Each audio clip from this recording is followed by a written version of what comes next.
let's look at GameStop versus pick any fund in the world. I'll pick Founders Fund, but you can say 𝗥𝗢𝗢𝗢 instead, or 𝗠𝗿𝗁𝗍𝗐, any of these funds. The start of investment. I'll put $100 or $100,000 or $100 million, take what you will, in any of these, right? I put these in 9, 20, 24. Yeah, short squeezes don't really exist. You know, there's collective delusion, but short squeezes apply to longs as well. Longs bail out in a short squeeze. Long's enjoying it, and it says, hey, you know what? It's up 50%. I'm out of here. Fidelity sold all their GameStop when it first rallied. Said, I'm out. It's not. Using the word squeeze is ridiculous. It's just, you know, it's some weird buying panic. You know, the idea that, you know, short sellers has to capitulate by buying is certainly true, but long sellers capitulate as well. Yeah, momentum. Momentum's a good one, and it applies in both directions. When a stock plummets, you don't say that it's a long squeeze. This is not a day off for me. So yeah, I want you to look at GameStop with me real quick. It's gonna take 2 seconds. Retail company. What's the stock at now? Like 25. How much cash do these guys have? $1 billion? Now they have more, right?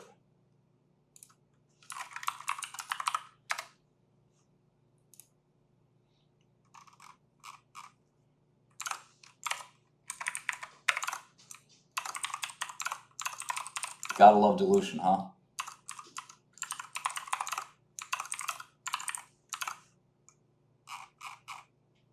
$4 billion.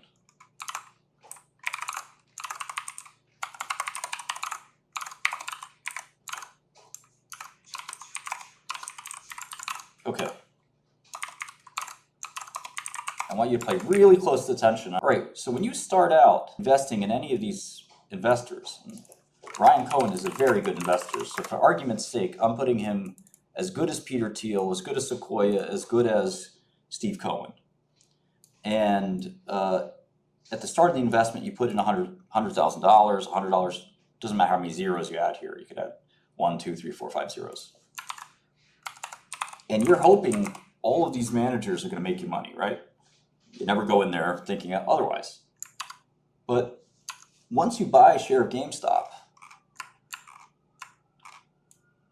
you put in the cash. Your stock represents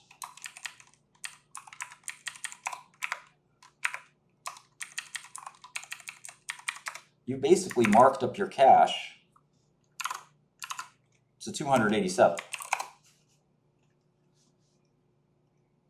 So the book value of the company, another way to look at it, is $33.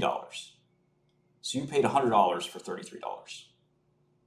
But with Founders Fund, when you give them $100 on 9/20, it's worth $100 on 9/21. They haven't made any investments yet, right?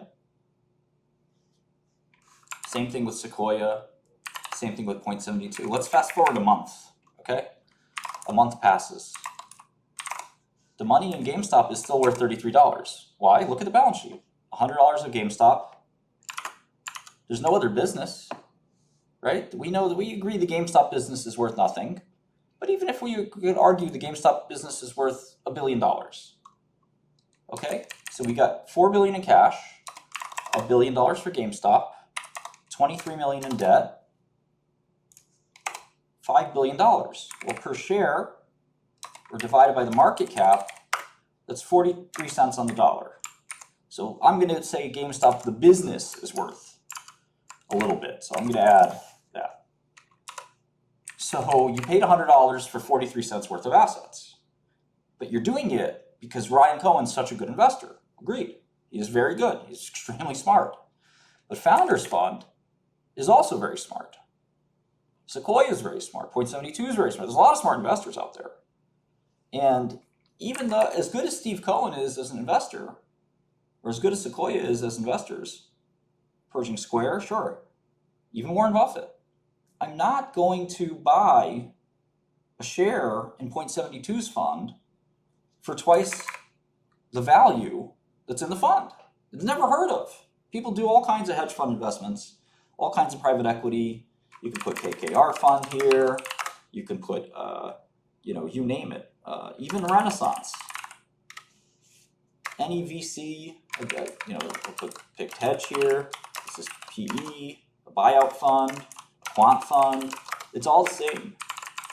Now, after a month,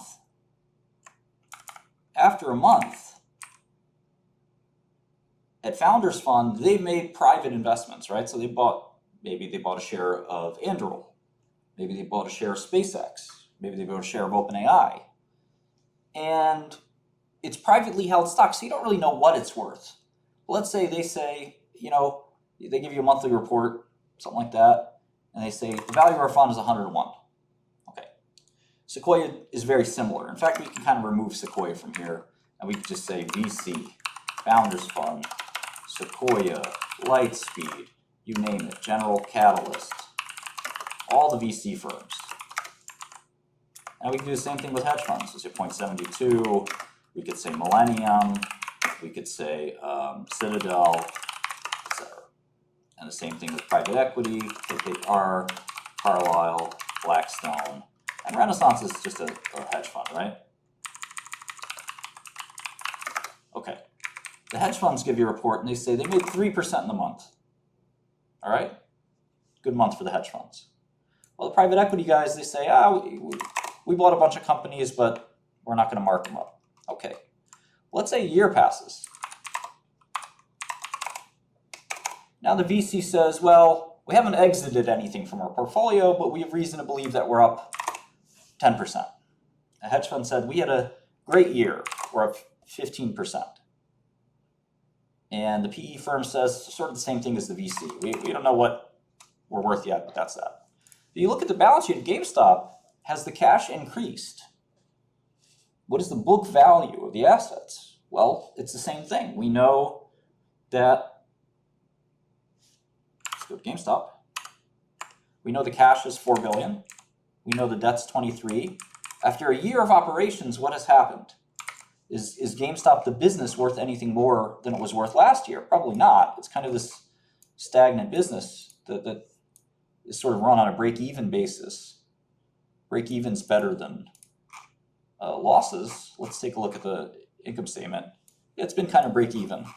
So a business that doesn't make any money, in fact, it's been losing money chronically. So I'm being generous in saying it's worth $1 billion, right? I'm being very generous.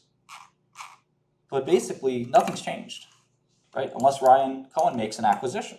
But hold on, all these other guys are trying to make acquisitions too. And a lot of them are doing it. But for argument's sake, Ryan Cohen doesn't make an acquisition by 9/20/25. Okay? So you've got $33 a share in cash, $10 for GameStop, and now you're at 43. All right, let's say another year passes. And this is a much more interesting year. The PE firm says, we made 15%. The hedge fund says we made another 10%. The VC says we made 25%. One of our startups went public. Okay.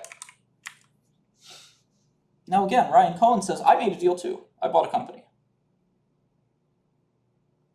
And let's say, again, here's the GameStop situation. I'll just put it down here so it's easier to see. There's 427 million shares outstanding. There's, I guess we could do it like this. In cash, there's $4 billion of cash. Let's just say 4,100. So there's $9 share of cash. Maybe one way to look at it is, let's do market cap. Stock's at 25 now.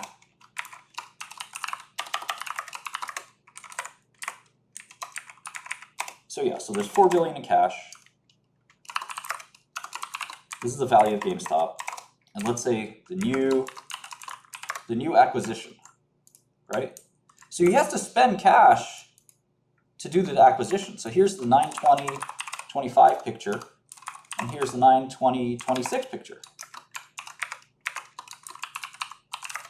So the shares outstanding, we assume, doesn't change. We don't know what the stock price will do. So we're just kind of looking at book value. But the cash, let's say, goes down to $3 billion because he spends $1 billion to buy a company. The base GameStop business is still worth $1 billion, which again is kind of being generous. But this new co, which we didn't have before, let's say he did an amazing job, it's now worth $2 billion. Overnight, he bought a company for $1 billion, and he got such a good steal that it's worth $2 billion. Like the PE companies are trying to do. The thousands of PE companies that are trying to do this, that are very, very good at what they do, but he's even better. Cool. So now you've got $6 billion of assets. So over the market cap, we're now at 56 cents on the dollar. So which would you rather be in? Another year passes. Private equity funds chugging along, made a safe 10%. Hedge fund a little riskier, made a 15%. Crazy VC, 20%. And remember, you can just buy the S&P too, right? S&P, let's say, makes you 6% after tax.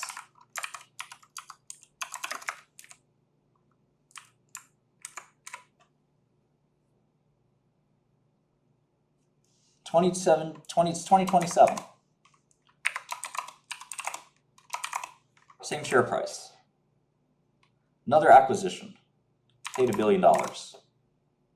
GameStop's still worth $1 billion. The new co did great. It had another good year. It's worth $2.5 billion. So what he paid for $1 billion is now up even more.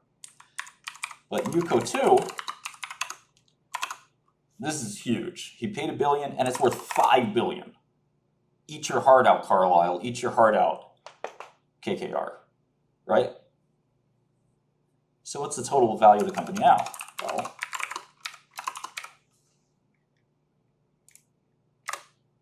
we're at 98 cents on the dollar, thanks to the miracle acquisition. Amazing deal. But we're still far behind any other asset we could have paid for, because why would you pay? You're starting, it's like tortoise and hare. You're starting off at this low point. Right? Look at the chart of it. You're asking yourself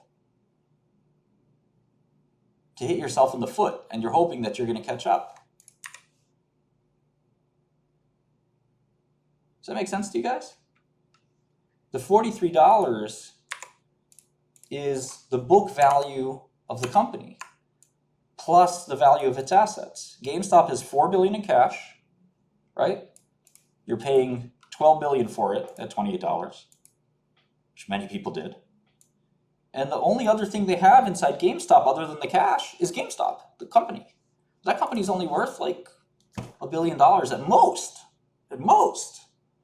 So all the assets of GameStop in total are worth $5 billion. 4 for the cash, 1 for the value. No, the market cap wouldn't be going up because the market cap is a function of the assets of the company. No other company trades publicly at huge premium to their assets because, for fun, they trade at a huge premium to the assets sometimes if the management's good. But yeah, the legacy business is not worth very much.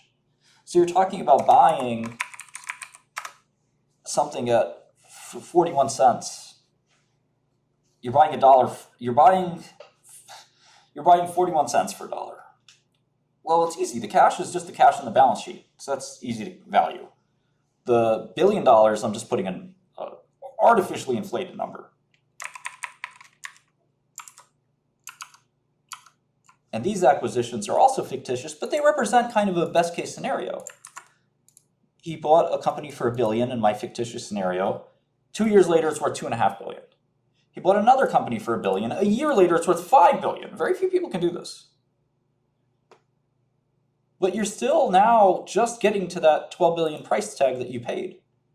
The company finally has, after 3 years, the value to substantiate the price you paid for it 3 years ago. While these other guys, you paid them $100 and they turned the $100 into more than $100. You could have done this too with S&P 500. And you don't have to worry about this missing value that hopefully he's going to show up with. He's good, but is he that good? I mean, these guys are good too. You're good. Why aren't you investing in yourself? You should be the manager. Now, if I could get a Ryan Cohen SPAC or fund, I would invest in that for 2 and 20. Yeah, Jay Powers, it's the musical chairs is not logical. Crowds are in recessions and depressions, crowds like that will dissipate very quickly. Yeah, greater fool theory never really works out in the long run, in my opinion.